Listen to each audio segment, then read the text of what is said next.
이 시간 자리에 일어나셔서 영과 진리로 주일 예배를 하나님께 드리시겠습니다.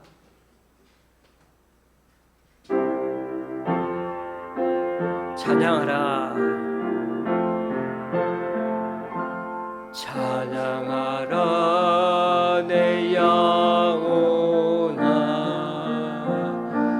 찬양하라 내 영혼아 내 속에 있는 모두라 다 찬양하라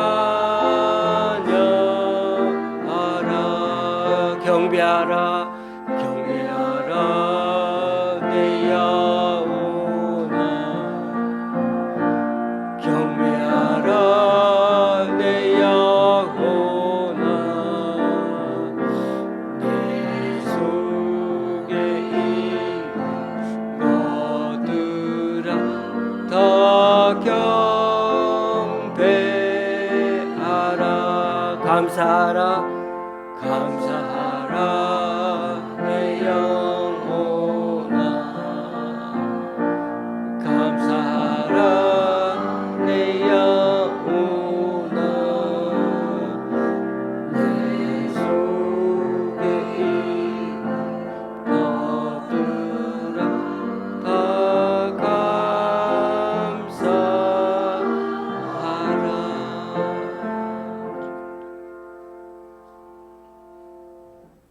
감사함으로 여호와께 노래하며 수금으로 하나님께 찬양할지어다.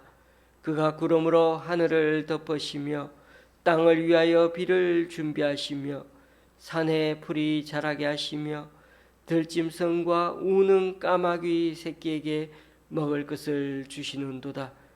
여호와는 말에 힘이 세다하여 기뻐하지 아니하시며 사람의 다리가 억세다하여 기뻐하지 아니하시고 여호와는 자기를 경외하는 자들과 그의 인자심을 바라는 자들을 기뻐하시는도다. 아멘. 사도신경으로 주님께 신앙 고백 올려드립니다. 전능하사 천지를 만드신 하나님 아버지를 내가 믿사오며 그 외아들 우리 주 예수 그리스도를 믿사오니 이는 성령으로 잉태하사 동정녀 마리아에게 나시고 본디오 빌라도에게 고난을 받으사 십자가에 못 박혀 죽으시고 장사한 지 사흘 만에 죽은 자 가운데서 다시 살아나시며 하늘에 오르사 전능하신 하나님 우편한 자 계시다가 저리로서 산자와 죽은 자를 심판하러 오시리라. 성령을 믿사오며 거룩한 공예와 성도가 서로 교통하는 것과 죄를 사하여 주시는 것과 몸이 다시 산 영원히 사는 것을 믿사옵나이다. 아멘. 자리에 앉으셔서 찬송가 6장 찬양 드리시겠습니다.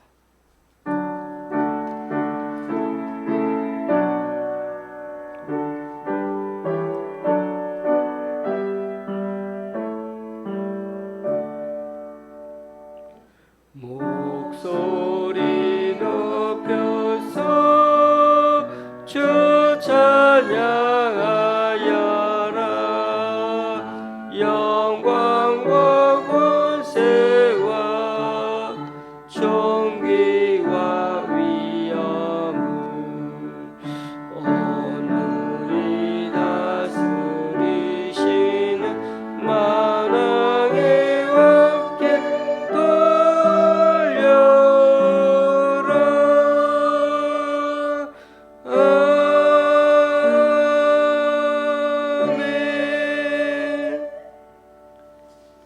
교동문 40번을 다 함께 교독하시겠습니다. 교동문 40번입니다.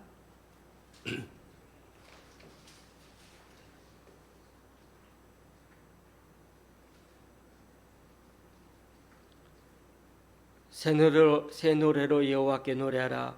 온 땅이여 여호와께 노래할지어다. 여호와께 노래하여 그의 이름을 송축하며 그의 구원을 날마다 전파할지어다. 그의 영광을 백성들 가운데 그의 기이한 행적을 만민 가운데 선포할지어다. 만국의 모든 신들은 우상들이지만 여호와께서는 하늘을 지으셨음이로다. 존귀와 위엄이 그의 앞에 있으며 능력과 아름다움이 그의 성소에 있도다. 아름답고 거룩한 것으로 여호와께 예배할지어다. 온 땅이여 그 앞에서 떨지어다. 하늘은 기뻐하고 땅은 즐거워하며 바다와 거기에 충만한 것이 외치고 밭과 그 가운데 있는 모든 것은 즐거워할지로다. 그때 숲의 모든 나무들이 여호와 앞에서 즐거이 노래하리니 그가 임하시되 땅을 심판하러 임하실 것임이라.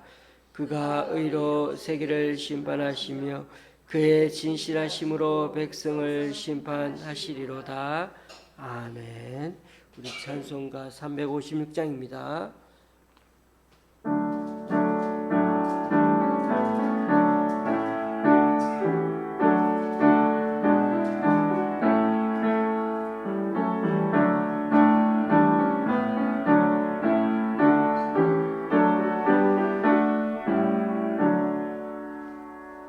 주 예수 이름 소리 높여 찬송 부르리. 그 거룩하고 크신 영광 널리 퍼지네.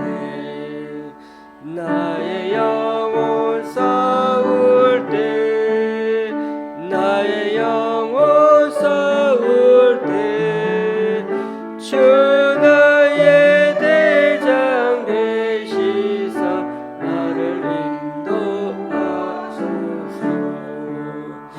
근대에 빠져 종된 백성 놓아주시고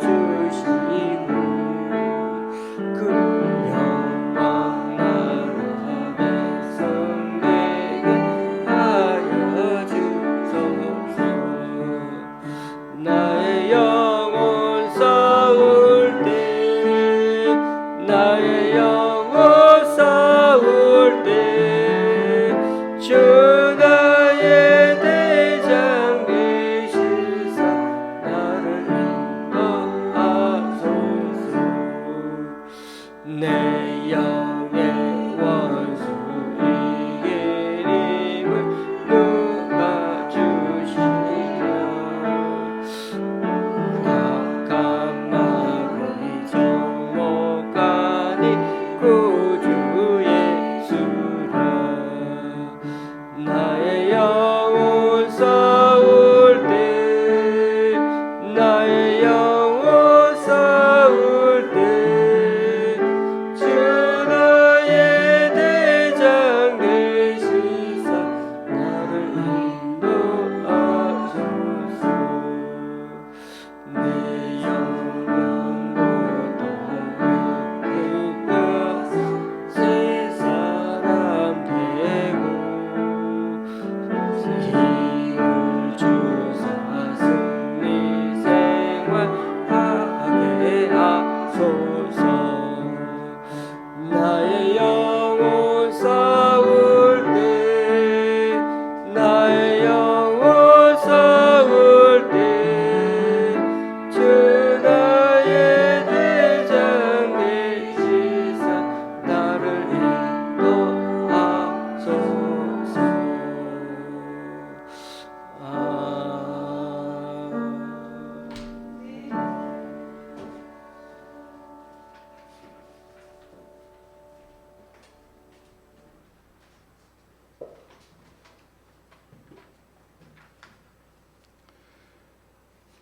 사랑하는 주님, 은혜와 사랑을 감사합니다. 오늘도 거룩하고 복된 주일을 맞이하여 하나님께 예배드리러 나왔습니다.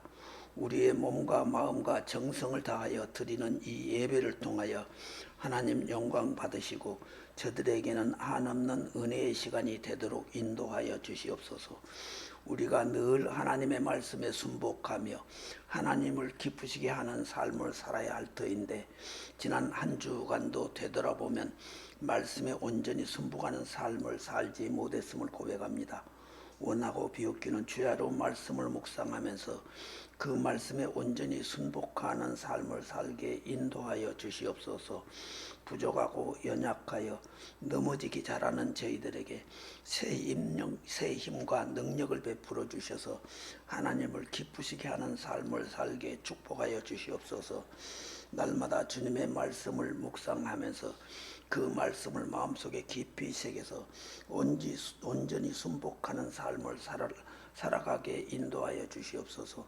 오늘도 말씀을 수종든 목사님께 성령이 함께 하셔서 복된 말씀을 잘 증거하게 하시며 저희들은 그 말씀을 잘 받아서 한 주간도 복되게 살아가게 인도하여 주시옵소서. 항상 우리를 바른 길로 인도하시며 우리의 마음과 생각을 주장하시는 우리 주 예수 그리스도의 이름으로 기도드립니다. 아멘.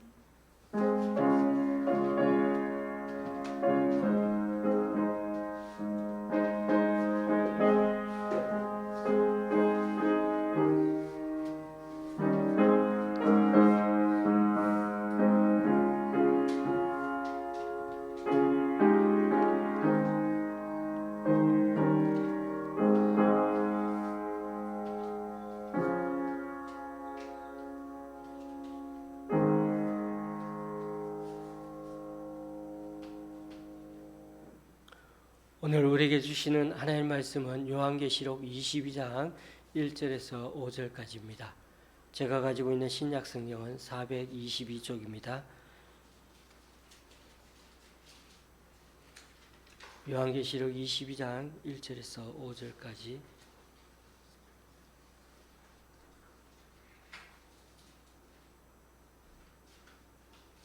교도가실 때의 마지막 절은 같이 읽도록 하시겠습니다. 또 그가 수정같이 맑은 생명수의 강을 내게 보이니 하나님과 및 어린 양의 보좌로부터 나와서 길 가운데로 흐르더라. 강 좌우에 생명나무가 있어 12가지 열매를 맺되 달마다 그 열매를 맺고 그 나무 잎사귀들은 만국을 치료하기 위하여 있더라.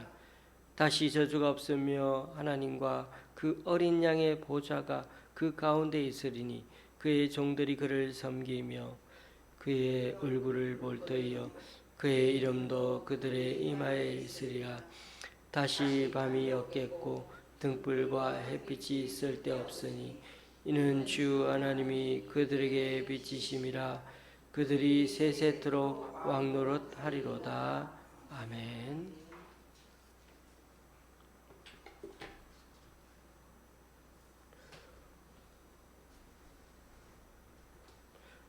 요한계시록 말씀을 읽으면은 일단 두 가지가 우리의 관심사입니다. 크게 이 두 가지가 우리에게는 늘 요한계시록을 다시 읽으려 할 때 마음에 늘 먼저 드는 관심사가 아닐까 싶습니다. 바로 우리가 심판받는 것과 천국 가는 것이죠.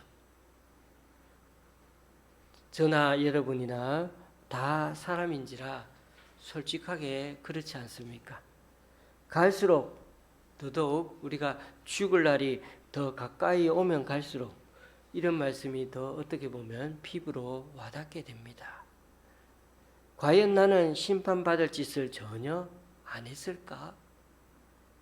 솔직히 말해서 저는 지금도 심판받을까 여전히 두렵습니다. 목사라고 하지만 죄 짓는 것은 똑같으니까요. 저는 요즘 들어 더더욱 교회 형편도 그렇고 제 모습 때문에 참 좌절을 많이 하고 있습니다. 계시록에는 하나님의 심판이 얼마나 무서운지 참 잘 보여주고 있지 않습니까? 7명의 천사들이 차례로 나타나서 각각 인을 떼고 또 천사들이 또 차례로 등장해서 한 명씩 나팔을 부르대고 그 다음에는 천사들이 순서대로 또 등장해서 대접을 하나씩 붙는 장면이 앞으로 우리들이 겪게 될까 봐 너무나 두려움을 가지며 읽게 됩니다. 잘 보시면 이 계시록의 심판이요, 하늘에서의 지옥 심판을 보여주는 게 아니죠. 사람이 죽어서 심판당하는 게 아니고요, 이 땅 지구에서 마지막에 일어나는 일들이죠. 사실 하늘에 있는 지옥 모습은 우리가 어떻게 있는지 잘 알 수가 없습니다. 조금 뒤에 또 다시 한번 말씀드리지만 불못이 있다 그러고, 그죠? 그 정도만 알 수 있습니다. 그런 점에서 지구의 마지막을 향해 가는 우리들이 맞이할 그 심판 날은 하나님을 믿는 사람이든, 그렇죠? 믿지 않는 사람이든 모두에게 다 그날의 심판이 임하게 됩니다. 그러니까 이 날은 지구 멸망의 날이라고나 할까요?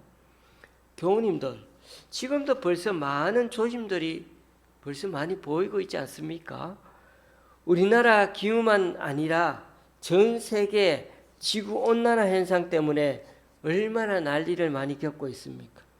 미국 서부와 또 제가 다녀온 튀르키예는 여전히 지금도 계속 산불이 나고 있고요. 그 산불이 우리나라 정도의 땅도 태워먹고 이 정도니까, 일본과 러시아 쪽에는 대지진과 화산 폭발, 쓰나미 때문에 지금도 공포를 느끼고, 일본에 지금 여행을 안 가려고 하고 있지 않습니까?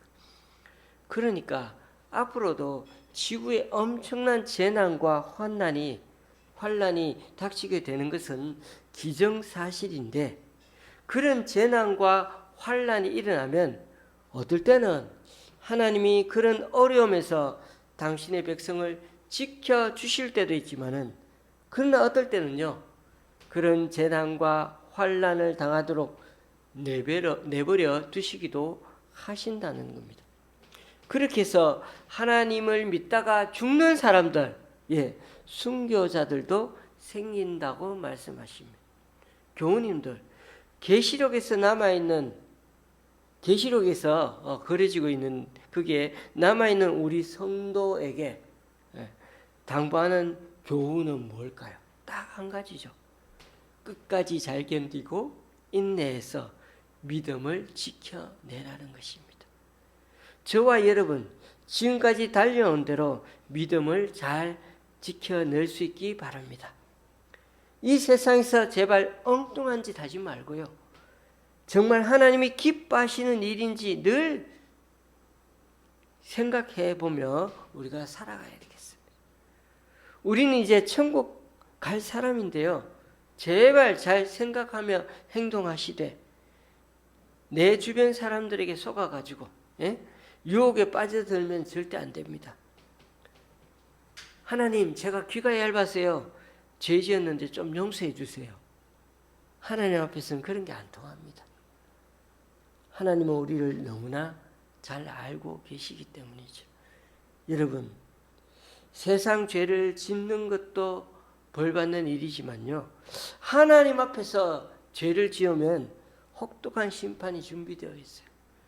이 지구에서의 심판도 있지만은 하나님 앞에서도 또 심판을 받는. 그래서 우리는 첫 번째 죽음이 있고 두 번째 죽음이 있다고 말하지 않습니까? 이제 두 번째 관심사가 뭐라고요? 천국 가는 거라고요. 어쨌든 우리는 심판 안 받고 천국 가는 게 우리의 꿈이고 소원인데요, 계시록을 보니까 하나님을 믿어도 이 지구 심판에서 환난과 어려움은 피할 수 없다는 것을 알게 되었습니다. 그렇다면 죽어서 천국이라도 가야 할 거 아니겠습니까? 그래서 우리는 오늘 말씀이 포함된 계시록의 마지막 부분인 21장과 22장이 우리에게는 또 하나의 관심사입니다. 여기에 천국에 대해서 많이 그려져 있으니까요. 그런데 여러분, 계시록을 잘 읽어보면요, 우리의 천국관을 좀 제대로 이해해 볼 필요가 있어요. 정리해 볼 필요가 있습니다. 우리는 죽어서 하나님 나라 천국에 간다고들 믿죠. 그래서 장례식 때마다 어떻게 부릅니까? 천국 본향과 관련해 찬양을 부르고, 오늘도 우리가 그렇게 찬양을 불렀습니다. 돌아가신 분들이 다 거기 계실 거라고. 그렇죠? 그렇게 우리는 찬양합니다. 위로합니다. 그런데 여러분, 계시록에 그려진 천국은 어떻습니까? 새 하늘과 새 땅으로 표현된 그곳이요. 21장 2절에 보니까 새 하늘과 새 땅이 하늘에서 내려오고 있어요. 그렇죠? 하늘에서 내려오고 있습니다.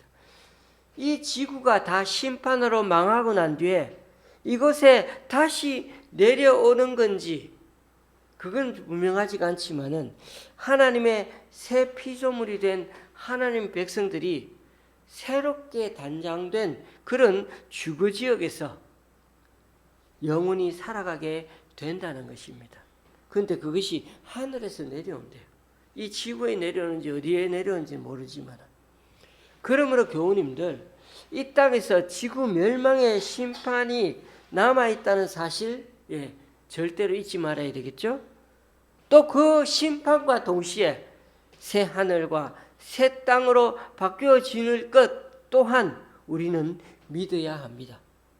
그래야 우리는 그 마지막 심판날을 바라보면서 여전히 우리는 경계하고 긴장해서 죄 안 짓고 죄 잘 안 짓고, 그리고 그 사람들, 이 사탄의 또 짐승들의 유혹과 핍박에도 잘 참아 견딜 수가 있는 것입니다. 이처럼 요한계시록 얘기는 하늘나라 천국을 들여다보면서 우리에게 얘기해 주는 게 아니라 하늘에서 내려다본 우리 세상 마지막 날 얘기가 바로 이 요한계시록의 얘기입니다. 그러면서도 또 하나 잊지 말아야 하는 사실은요, 사도 요한 당시의 일들의 얘기도 여기에 포함되어 있다는 사실입니다. 그런 점에서 계시록 22장을 읽을 때 우리는요, 1장이, 요한계시록 1장 첫 장이 계시록의 열쇠 역할을, 문 여는 역할을 한다는 걸 알아야 합니다.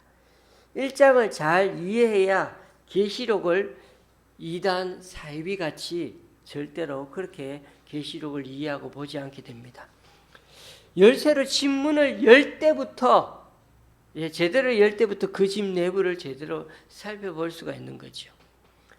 제대로 하나님 주신 열쇠를 열지도 않으면서 가본 것처럼 얘기하면 절대 안 됩니다.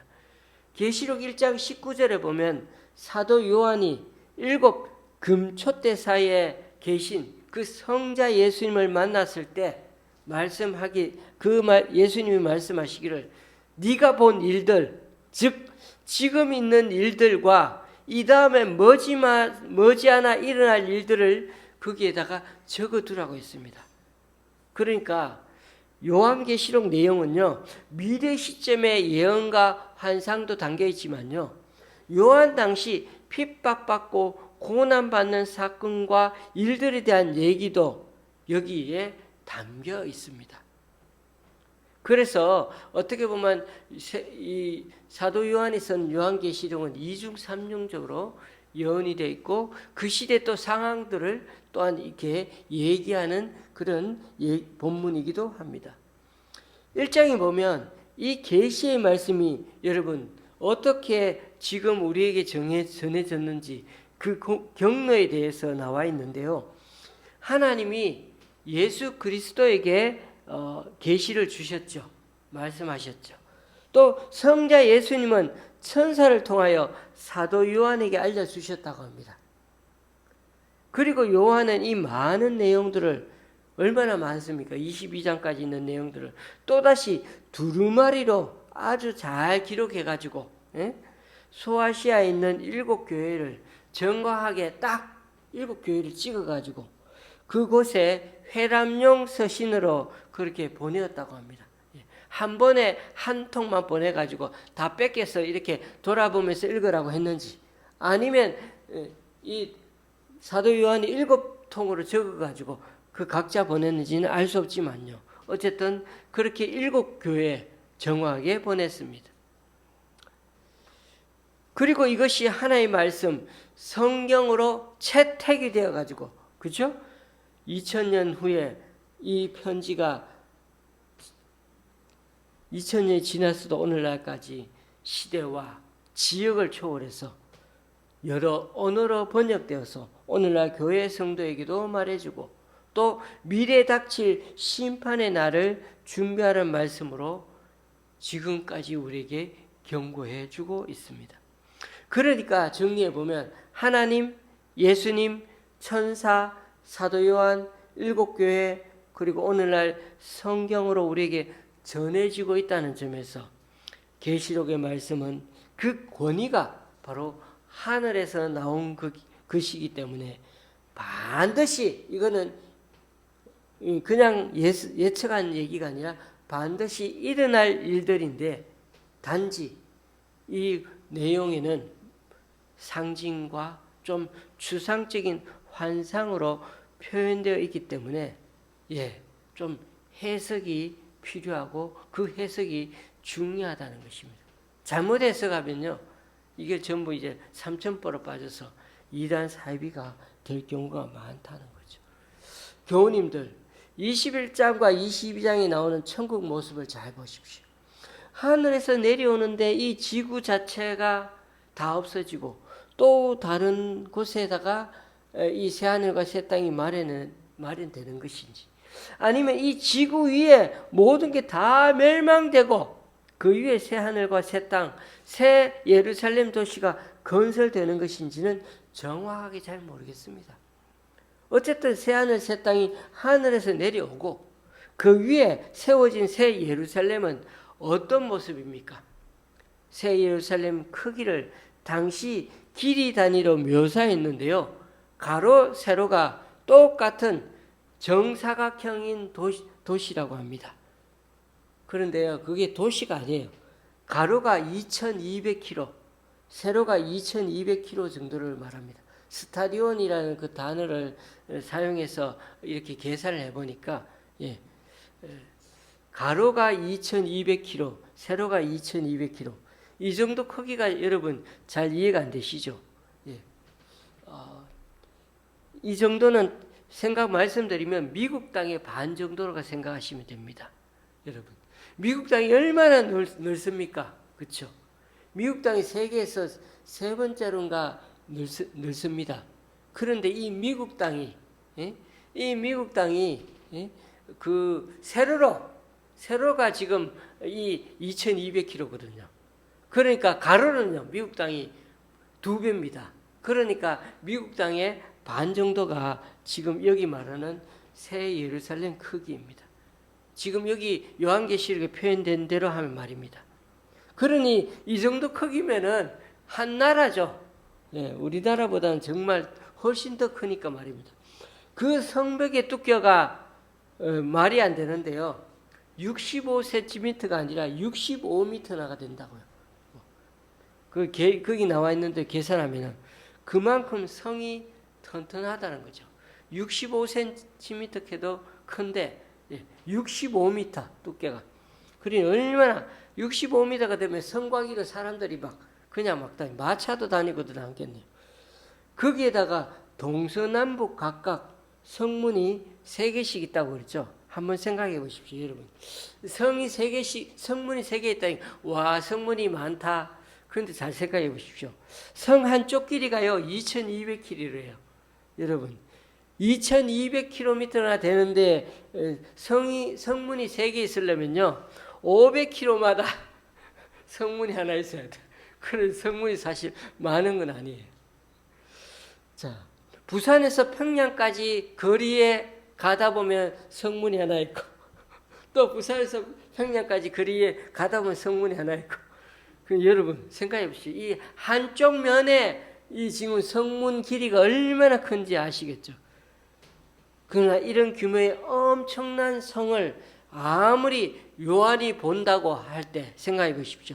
요한이 그 작은 눈으로 이 2200km 되는 성을 어떻게 볼 수가 있겠습니까?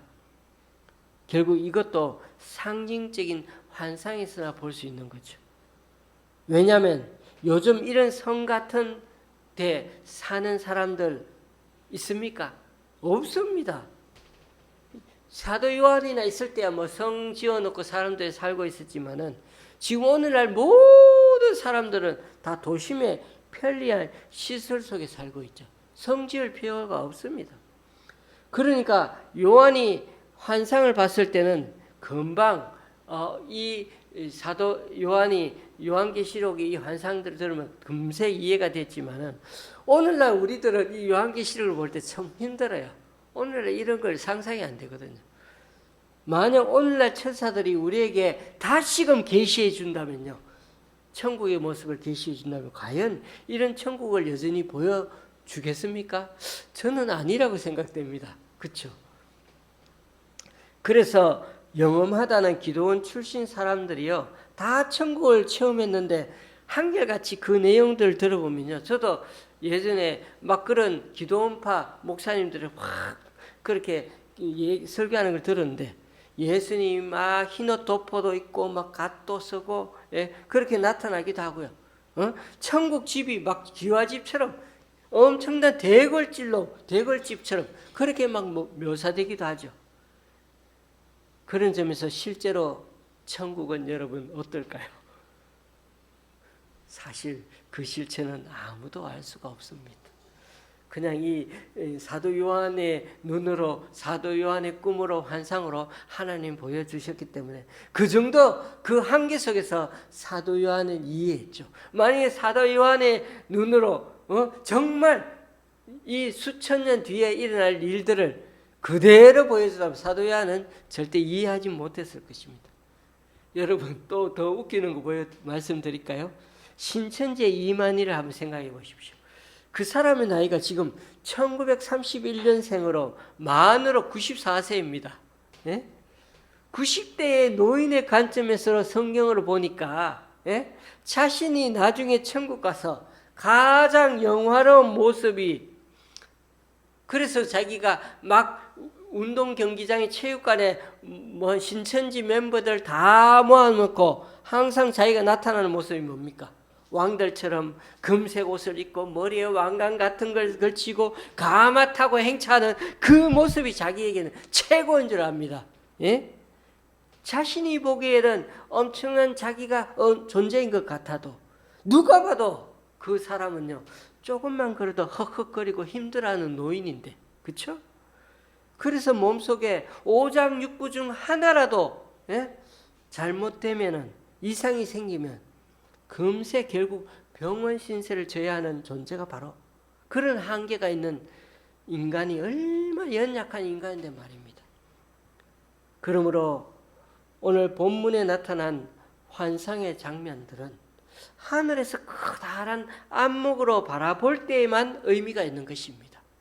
수평적으로 이렇게 우리가 바라봐는 절대 우리는 그런 거 체험할 수도 없고 이해할 수도 없습니다. 하나님의 시각으로 저 미국의 반 정도 되는 크기의 예루살렘을 한눈으로 바라볼 수 있죠. 예? 근처에 생명수 강이 흐르고 각각의 화려한 보석들이 반짝거리는 그 모습, 예, 드론으로 바라보듯이 위에서 밑으로 이렇게 내려다 봐야 성의 길들조차도 유리처럼 막 반짝반짝이고 투명하고 그런 재료들로 막 만들고, 예? 성들이 다 보석들 아닙니까, 여러분? 그러니 성 자체가 그 보석으로 가득 찬 모습 상상이 됩니까? 보석들이 돌보다 흔한 곳이 바로 천국이라고, 예? 여러분. 그러니 우리는 그때 그 당시의 모습을, 예, 사도 요한의 모습으로 이해할 수가 있는 것이죠. 다만 우리는 지금 다시 천국에 간다면 어떤 모습인지는 다시금 상상해 봐야 합니다. 상상은 해보지만은 여전히 알 수는 없는 것입니다. 오늘 제가 새 하늘 새 땅에 내려온 새 예루살렘에 대해서 한 가지만 더 말씀드리고 마치려고 합니다. 천사가 어떻게 그 엄청난 크기의 성을 측정기로 정확하게 지었는지 알 수가 없죠. 그런 측정기가 있는지 모르겠습니다. 2200km를 잴 수 있는 측정기.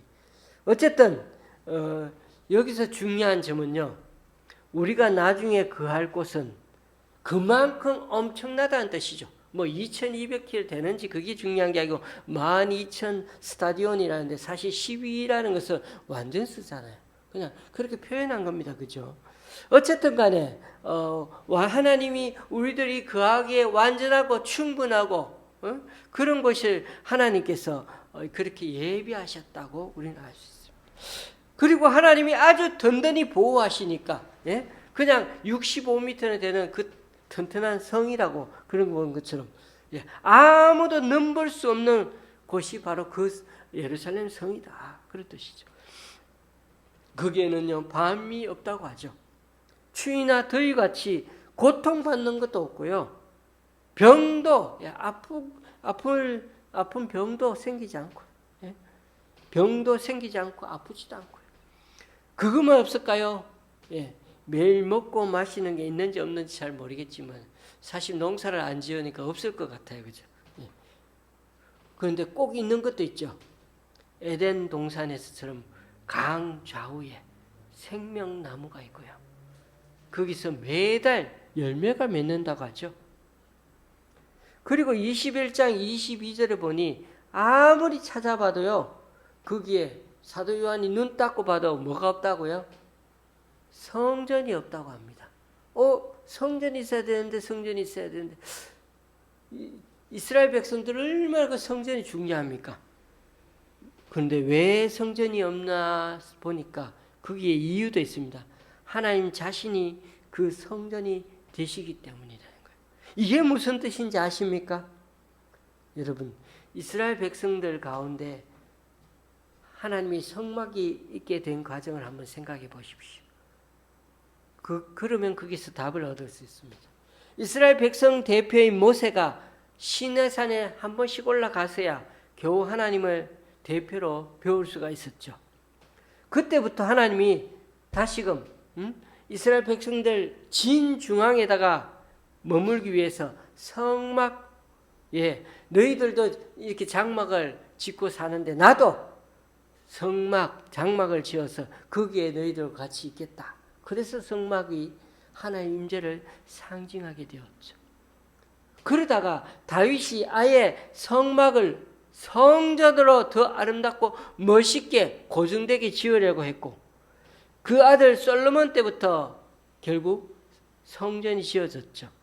하지만 하나님과 이스라엘과의 관계가 깨어지면서 결국 성전도 부서졌고 그 이후에도 스룹바벨과 헤롯 왕이 다시 성전을 재건했지만 지금까지도 이스라엘에 가면은 눈에 보이는 성전은 다시 복구되지 않았습니다. 이처럼 성전은 하나님의 임재의 상징으로 죄인인 인간이 하나님을 만나는 그 아주 중요한 장소로 그렇게 여겨졌는데요.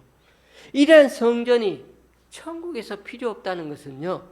하나님 자신이 우리와 얼굴과 얼굴을 대면하여 만나시겠다는 뜻입니다. 그 얘기를 21장 23절에서는 새 예루살렘 성에서는 해나 달이 이제 필요 없다고 합니다. 그것을 가리켜 하나님의 영광이라고 말하는데 사실 하나님의 영광이란 말이 무엇을 의미하는지 저도 여전히 사실 잘 완전하게 깨닫지 못하고요. 참 어려운 말인 것 같습니다. 그러나 여기서는 이렇게 이해하십시다. 하나님의 영광은 햇빛같이 비치는 것이고요. 하나님이 되심을 드러내는 어떤 것, 그것을 하나님의 영광이라고 말합니다. 오늘 우리가 읽었던 22장 5절에도 보십시오. 다시 밤이 없겠고 등불과 햇빛이 쓸데없으니 이는 주 하나님이 그들에게 빛이심이라. 그들이 세세토록 왕노릇 하리로다. 그러므로 여러분, 천국, 즉 하나님의 나라는 다른 곳이 아니라 하나님의 영광이 드러나는 곳이요. 하나님을 한없이 높이며 살아가는 곳입니다. 여러분, 그곳이 천국이래요. 하나님의 영광이 드러나는 곳이요. 여러분, 그래도 그런 곳에 가고 싶으세요? 천국 가면 아무런 재미 없을 수도 있습니다. 왜요? 하나님 모든 게 하나님 중심이니까요. 하나님 나라니까요. 아니 더 정확하게 말하면 이 세상에서 누렸던 그런 소소한 즐거움과 행복은 거기 없다는 거예요. 하나님이 우리의 가장 유일한 기쁨이요, 낙이요, 즐거움이 된다는 것입니다. 여러분, 자, 오늘 우리가 그런 차원에서 이제 말씀을 정리하며 마치려고 합니다. 우리가 하나님을 내 인생의 주인으로 믿고 그분을 위해 우리 인생의 목표를 두고 살아간다는 것은요, 어쩌면 세상적으로 재미없는 일을 앞으로 해야 될지도 모른다는 것입니다. 우리의 관심이 이제 하나님께만 있어야 하고요. 하나님을 영광을 위한 것이고 하나님을 영화롭게 하는 것이고 때로는 그것 때문에 나의 행복이 해피하지 않을 수도 있어요. 이 세상에서. 응? 그러하게 우리 그리스도인들도 남들처럼 이 세상에서 행복하게 폼나게 좀 살다가 가고 싶지만은 때로는 하나님 위해서 이런 즐거움과 특권을 포기하고 사도 바울과 사도 요한처럼 고생과 고난을 겪어야 하는 삶을 살아가야 할지도 모릅니다. 그러나 여러분, 한 가지 확실한 것은 있습니다. 21장 8절에 나오는 것처럼 하나님을 하나님으로 인정하지 않고 죄를 지으며 살아가는 자들에게는 분명한 지옥이 있다는 사실입니다. 그 지옥이 어디 있는지는 몰라도 이 세상에서 죽는 죽음과 더불어서 죽은 후에도 지옥 가는 두 번째 죽음도 있다는 것입니다. 그러므로 우리가 하나님의 백성이 되고 천국 백성이 되어 새 예루살렘 성 안으로 들어가는 것은 우리가 하나님의 구원 되시는 예수 그리스도를 더욱 의지하고 계속 하나님의 영광을 위해 살아갈 때 그때 주어집니다. 교우님들, 우리가 가는 길은 둘 중에 하나밖에 없습니다. 둘 중에 하나를 선택해야 합니다.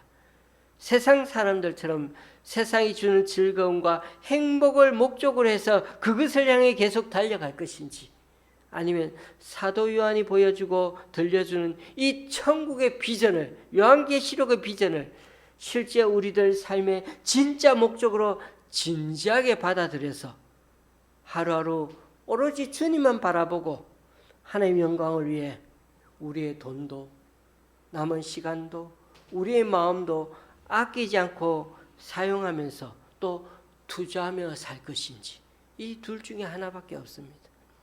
우리가 지금까지 살펴봤던 요한계시록 말씀을 이제는 다 봤다, 다 읽어봤다 그러면서 덮어버리지 마시고 제가 소개해드렸던 새 한글 성경을 펴놓고 차근차근히 다시금 정독해 보시면 좋겠습니다.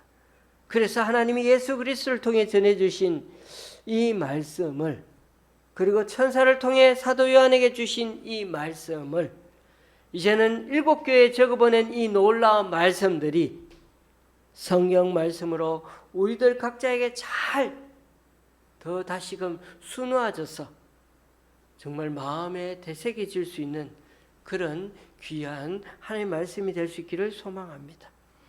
특히 말세 지말을 맞아 더욱 심판의 날, 마지막 날이 가까이 옴을 느껴지고 더 느껴지는 이 시대에 우리가 지금도 천국 백성으로 이 땅에 살아가고 있음을 깨닫고 어떤 유혹과 어떤 재난과 고난 가운데서도 지금처럼 앞으로도 더욱 인내하며 믿음을 굳게 지켜나가는 데 있어서 이 계시록의 말씀이 우리의 든든한 영적 무기가 되고 능력이 될 수 있기를 주님의 이름으로 간절히 축원합니다.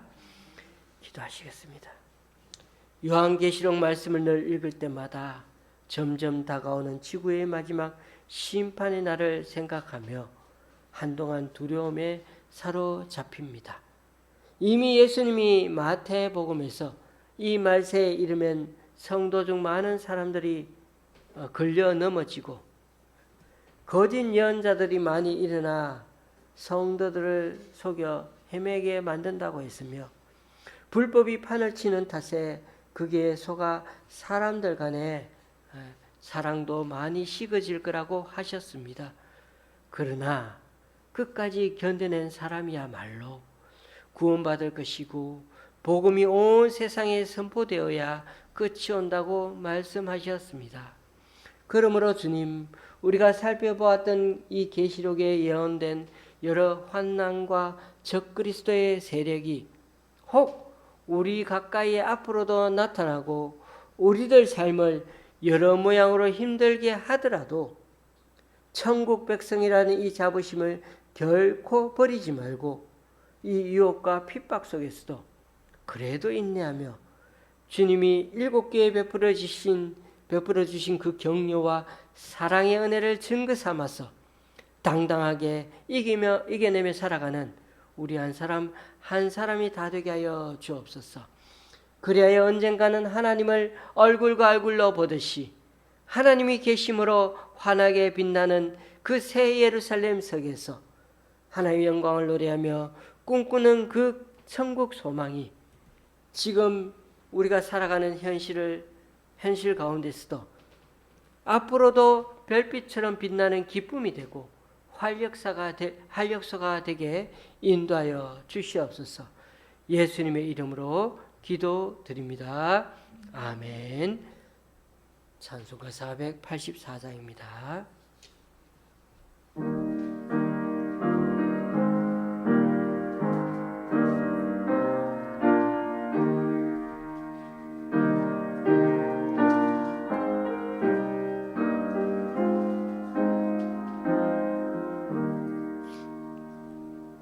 내 맘에 주 소망 되소서.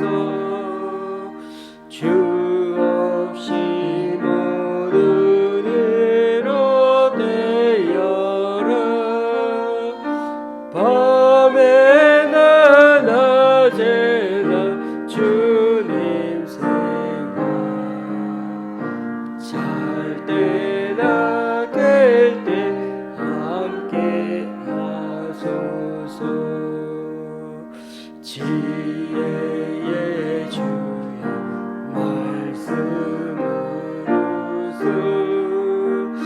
언제나 내 안에 계시소서.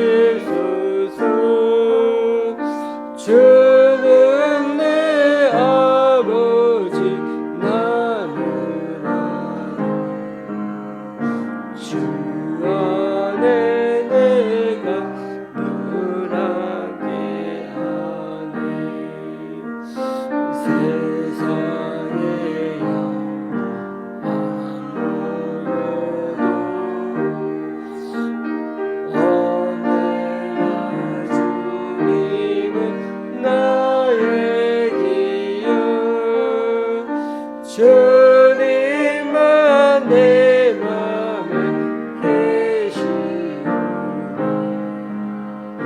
영원한 주님 잠기하셔라. 영원한 주님 내 승리의 주 하늘의 이름은 주옵소서. 어떤 고난이 닥쳐와도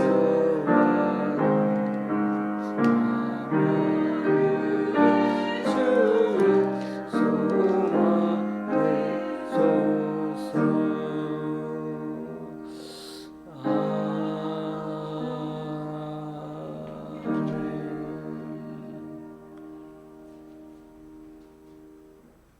다 같이 일어나셔서 하나님께 예물을 봉헌하시겠습니다.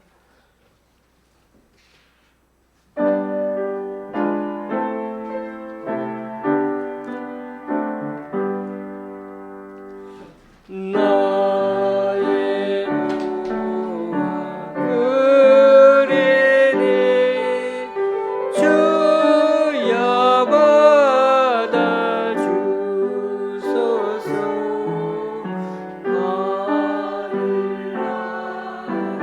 하늘나라에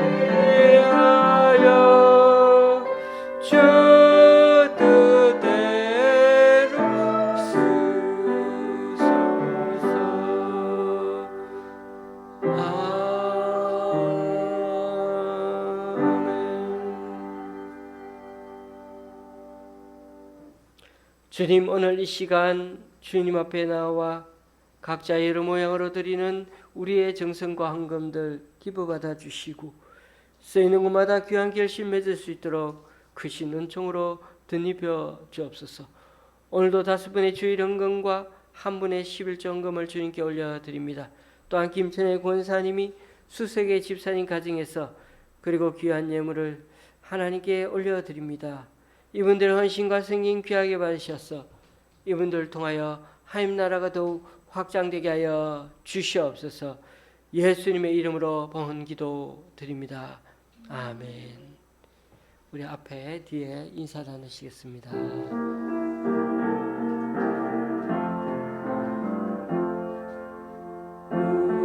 우리에게 양하신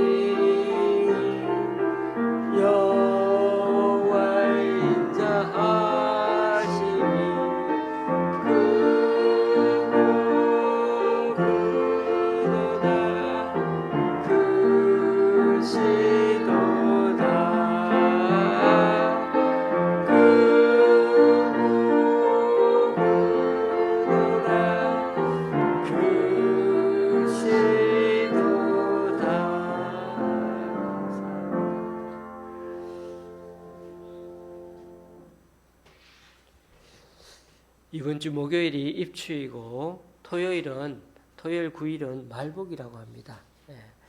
이번 주에도 장마는 아닌데 오늘 밤부터 비가 온다는 얘기가 있습니다. 수요일까지 내린다고 그렇게 예고는 되어 있는데요. 비가 그친 후에도 한동안 여전히 덥다고 더위는 계속된다고 하니까 자꾸 갑작스럽게 변개되고 있는 이 이상기후에도 건강 유의하시기 바랍니다. 그래서 주보에도 기재한 대로 이번 주와 다음 주에도 수요일 모임은 더위 관계로 또 2주간 좀 모이지 않도록 하겠습니다. 우리 교회 아픈 분들이 계시죠. 이번에 강춘자 권사님 가봤더니 많이 좋아지셨습니다. 앞으로 좀 이렇게 또 오른 이 손목과 팔이 이렇게 좀 더 힘을 받아서 정말 기적같이 소생하는 그런 놀라운 있기를 바랍니다. 우리 또 그 외에 여러 우리 강권사님 친척분과 가족분에 있는 힘들어하시는 분들을 위해서 기도해 주시면 감사하겠습니다. 찬송가 53장입니다.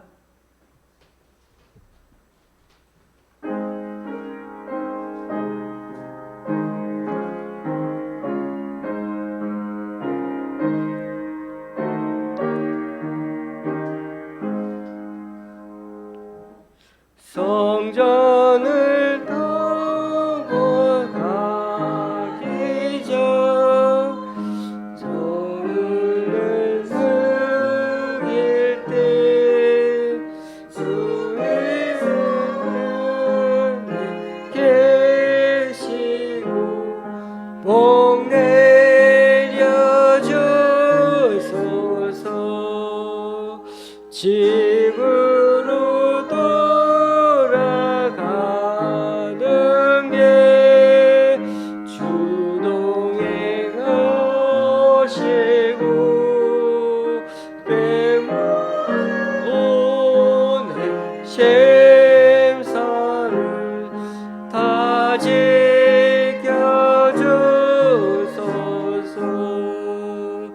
거룩한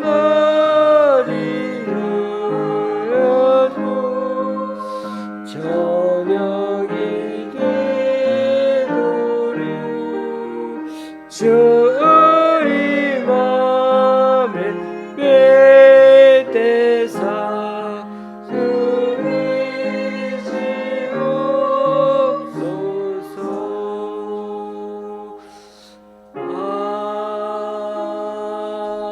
아멘.